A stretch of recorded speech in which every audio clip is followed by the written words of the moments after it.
You haven't slept in 2 days.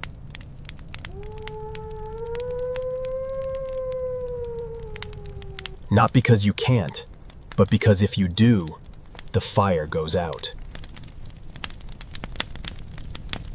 And if the fire goes out, you die. This is not a metaphor.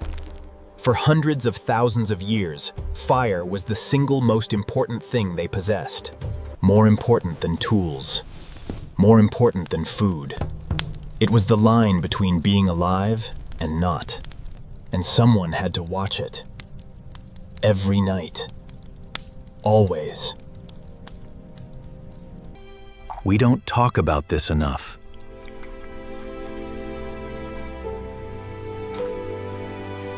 When people think about early humans and fire, they imagine the discovery. But the real story is what came after, keeping it. Archaeologists found that Neanderthal groups likely maintained it, carrying embers, nursing flames, because starting a new fire was difficult, uncertain, and in wet conditions, sometimes impossible. Your ancestors faced the same problem. The fire you had was the fire you kept.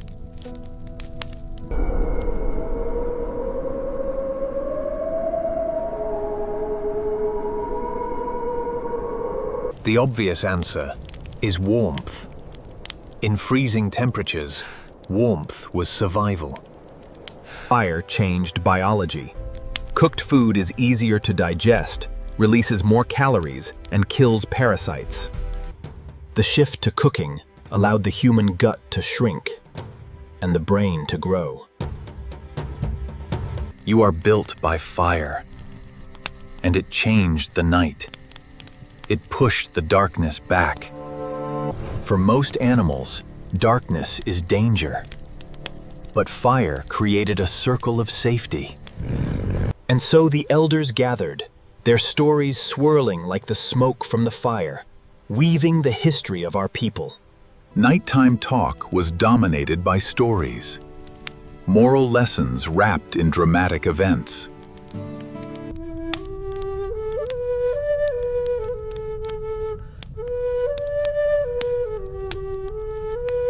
You are in a camp of 30 people. Someone has to watch the fire, feed it just right.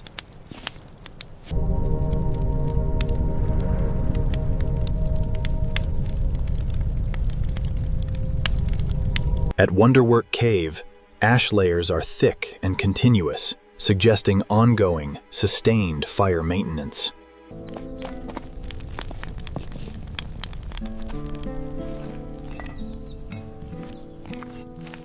Think about sleep. Modern humans have an unusual sleep pattern. We sleep in a single long block. The shift to consolidated sleep may be directly connected to fire keeping. It wasn't just one person watching. The fire watch was a social structure.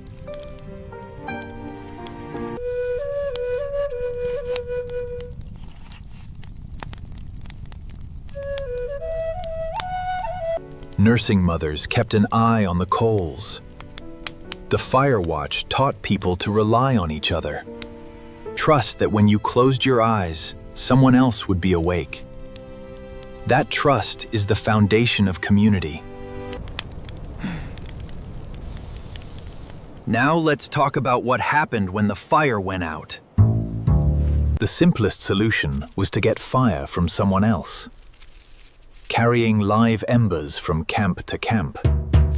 Visiting another group was sometimes about fire. This created obligations and networks. The technology of fire starting evolved. The earliest kits date to 40,000 years ago.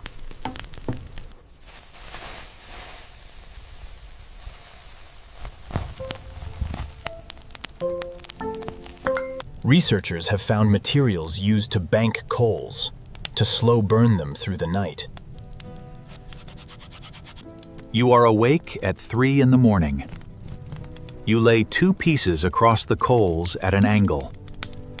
No one thanks you, but in the morning, When the camp wakes to warmth, that is yours.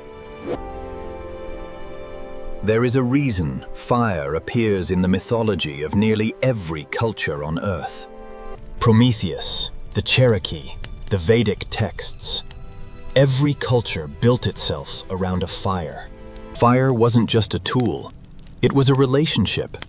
You tended it, and in return, it kept you alive. We are so far from that now. You can make fire in seconds.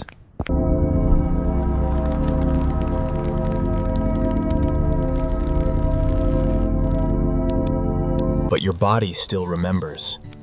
The comfort you feel around a campfire, that's not nostalgia. That's recognition. Your nervous system knows that firelight means safety, that the night is being watched. Even watching a fire on a screen lowers blood pressure, a signal from 1,000,000 years ago. 3 days without sleep. That's what some fire-keeping situations demanded. In a crisis, a storm that kept blowing the fire out, the fire watch pushed people to their absolute limits. And they did it. Not because of a law, but because the fire was the group. That is the oldest form of love we have evidence for. The love of someone who stays awake so others can sleep. Your ancestors tended that fire for 1,000,000 years. They passed the knowledge forward. You see this dry grass here? This is perfect tinder. Gently pinch a small bundle, like this.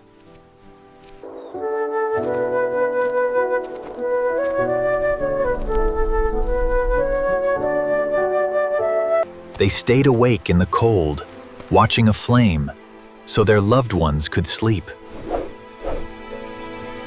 And here you are, warm, alive. The end of a line that never once let the fire go out.